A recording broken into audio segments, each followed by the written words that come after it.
हमें एक बार फिर से वही सीन दिखाया जाता है जहाँ पे लुलु बग्गी से नीचे उतरी थी, लेकिन उसका ग्रैंडपा उसके सामने था। वो कहता है लुटिशिया, वो तो उसको देखकर बड़ा हैरान था। वो उससे बात करने ही लगता है, लेकिन तभी वो सोचता है नहीं, आखिर मेरा कौन सा राइट है कि मैं उससे बात करूं। तो लुलु वो कहती है मार्कोस ट्रैंका। तो उसका ग्रैंडपा लुलु के मुंह से अपना नाम सुनकर बड़ा खुश हो गया था। तो वो कहता है हाँ लुटिशिया, क्या तुमने अभी तक सब कुछ देख लिया, ये कैसा था। तो लुलु कहती है असल में हाउस होल्ड ट्रैंका के बारे में मेरी बहुत ज्यादा बुरी मेमोरीज हैं। तो उसका ग्रैंडपा कहता है बिल्कुल, मुझे लगता है ऐसा ही होगा। तो लुलु कहती है और इसी वजह से मैं चाहती हूँ कि मैं आपके मार्क्वेस मेंशन में ना आऊं, बल्कि आप हमारे फेरथॉन मेंशन में आए। तो ये बात सुन के उसका ग्रैंडपा वो तो बिल्कुल शॉक हो गया था। वो कहता है सच में तुम चाहती हो मैं तुम्हारे घर में आऊं।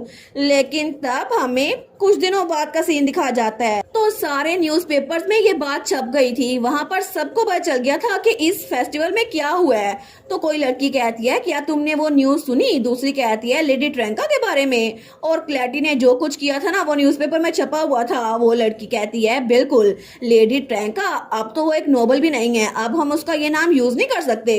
दूसरी कहती है फिर हमें उसको क्लैटी बुलाना होगा। और वहां पे लुलु के अचीवमेंट के बारे में भी सब कुछ छपा हुआ था, और फेराथॉन फैमिली के बारे में भी, और ये भी कि क्लैटी अपनी कजन के कपड़े चुराती थी और उनकी फैमिली ने लुलु को बहुत ज्यादा तंग किया था। लेकिन जो कुछ डॉन फेस्टिवल में हुआ था ना उसके बारे में हर किसी को एम्पायर में पता चल गया था। तो तभी वो कहती है मेरा तो उनके बारे में अच्छा एक्सप्रेशन था, लेकिन किसने सोचा था कि लेडी क्लैटी वो इतनी जरा बुरी होंगी और वो बिहाइंड द सीन ये सब कुछ प्लॉट कर रही होंगी। ये डॉन फेस्टिवल तो बड़ा इंटरटेनिंग था। लेकिन तभी वो न्यूज़पेपर कोई और भी पढ़ा था और वहां पे लुलु की पिक छपी हुई थी। तो वहां लिखा था एम्पीरियल पैलेस, फेराथॉन ने अपना नाम खुद ही क्लियर किया और क्राइसिस से उभर आई। तो तब ये न्यूज पेपर मार्कोस ट्रैंका पढ़ा था। वो कहता है मैं सोच ही रहा था कि चीजें कैसे अनफोल्ड होंगी, तो अच्छा तो ये ऐसे हो रहा था।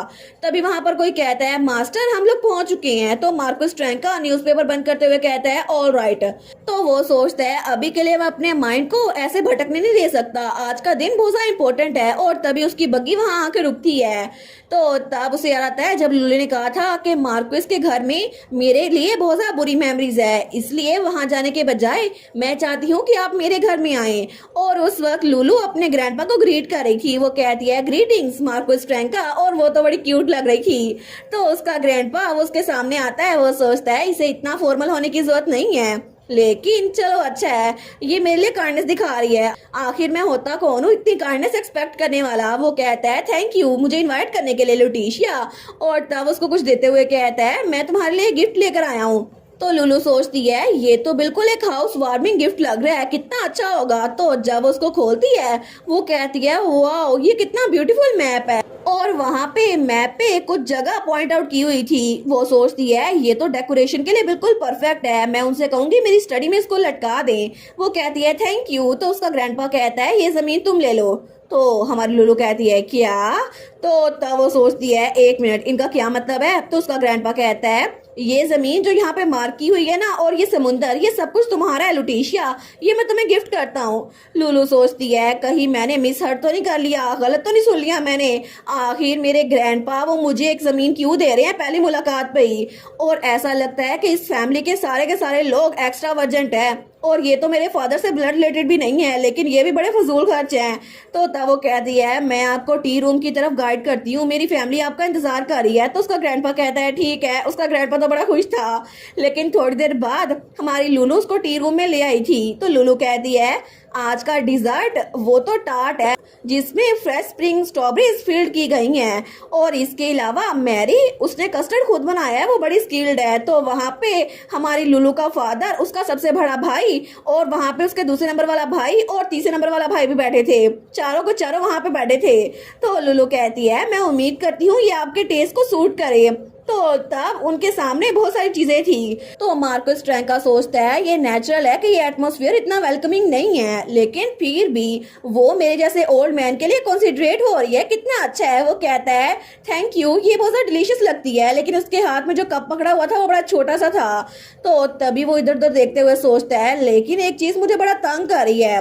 और तब वो लुलू का कमरा देखता है जहाँ पे पिंक कर्टन्स लटके हुए थे और वहाँ पे पिंक कलर का शीशा था और बहुत सारी चीजें पिंक थी। वो सोचता है क्या चीजें मैं देख रहा हूँ, एक पिंक टी रूम फेराथन ड्यूकल हाउस में, और वहाँ पर वो सारे के सारे छोटी छोटी चेयर्स में बैठे हुए थे जो कि लुलू की थी और वो सारे तो अड़ अड़ के बैठे हुए थे।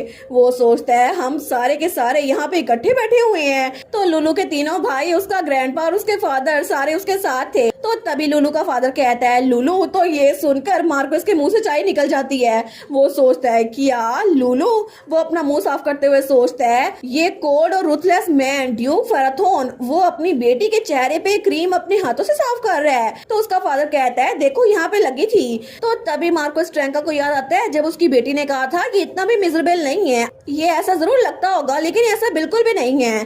तो मार्कस सोचता है मुझे लगा था मेरी बेटी चेंज हो गई है और झूठ बोल रही है, लेकिन शायद मैंने जो सुना था वो बिल्कुल सच था। और लुलू तो अपने फादर को स्माइल करके देख रही थी और उसका फादर भी उसको स्माइल करके देख रहा था। लेकिन थोड़ी देर बाद टी टाइम के बाद अडल्ट कन्वर्सेशन का टाइम आ गया था और वहाँ पे मार्कस ट्रेंका और ड्यूक फेराथन बैठे हुए थे, लुलू के ग्रैंडपा और फादर, और लुलू के तीनों भाई लुलू को ले गए थे। तो तब मार्कस ट्रेंका हमारे ड्यूक फेराथन को देखते हुए सोचता है इसकी गेज ये तो बिल्कुल कोड लग रही है जिसमें कोई भी इमोशन नजर नहीं आ रही, लेकिन पहले जब मैंने इसको देखा था तो लुटीशिया को देखते हुए इसके चेहरे पे वार्म थी जो अब बिल्कुल गायब हो गई है।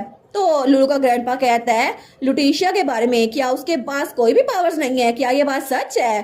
तो ड्यूक कहता है बिल्कुल ये बात सच है। तो मार्कस कहता है तो आखिर अब तक वो कैसे जिंदा रही थी, क्या तुमने उसके इर्द गिर्द बैरियर खुद बनाया था उसको प्रोटेक्ट करने के लिए?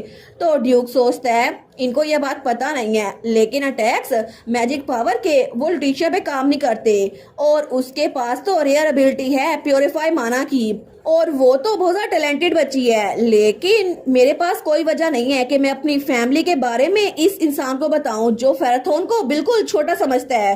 तो ड्यूक फेराथन कहता है ऐसा लगता है कि आपको मेरी बेटी में बड़ा इंटरेस्ट है। तो लुलू का ग्रैंडपा कहता है वो मेरी ग्रैंड डॉटर है आफ्टर ऑल। तो ड्यूक कहता है अच्छा, लेकिन अभी तक 10 सालों में आपने अपना चेहरा दिखाया क्यों नहीं, अगर आपको इतनी फिक्र थी उसकी? तो ऑफ कोर्स मैं एग्जैक्टली इस पोजीशन में नहीं हूँ कि मैं भी कुछ कह सकूं। तो लुलू का ग्रैंडपा कहता है तुम्हारा मतलब है जब तुम जंग में गए थे मैंने सुना था ये एम्पीरियल कमांड है।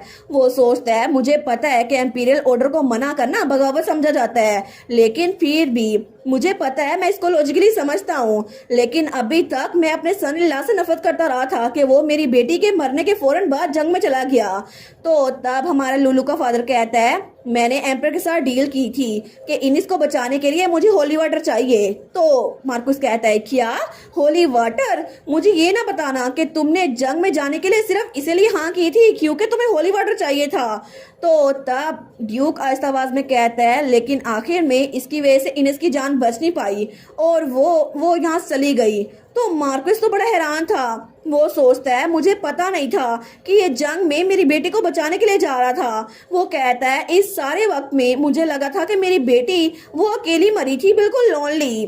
तो ड्यूक कहता है ये आपकी गलती नहीं है मार्क्विस, इनिस ने मुझे खुद कहा था कि मैं आपको उसकी इलनेस के बारे में इन्फॉर्म ना करूं। तो मार्क्विस कहता है अगर मैं इतना जिद्दी ना होता, अगर मुझे पहले पता चल गया होता तो फिर शायद मैं उसके पास होता। और सिर्फ यही नहीं, मेरे घर में मेरा बेटा मेरी ग्रैंड डॉटर को इतना टॉर्चर करता था लेकिन मुझे इस बारे में पता नहीं था। अगर उस वक्त मेरा दिमाग ठीक होता तो मैं अपने हाउस होल्ड को सही से मैनेज करता, ये सब कुछ ना होता। तो ड्यूक कहता है मैंने सुना था कि जब आपको इनिस की मौत की खबर मिली तो आप कोलैप्स हो गए थे शोक की वजह से।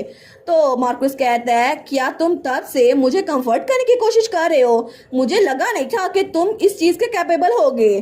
तो हमारा ड्यूक कहता है मेरी बेटी ने मुझे कहा था कि मुझे अपने फादर इन लॉ को ऐसे ट्रीट करना चाहिए।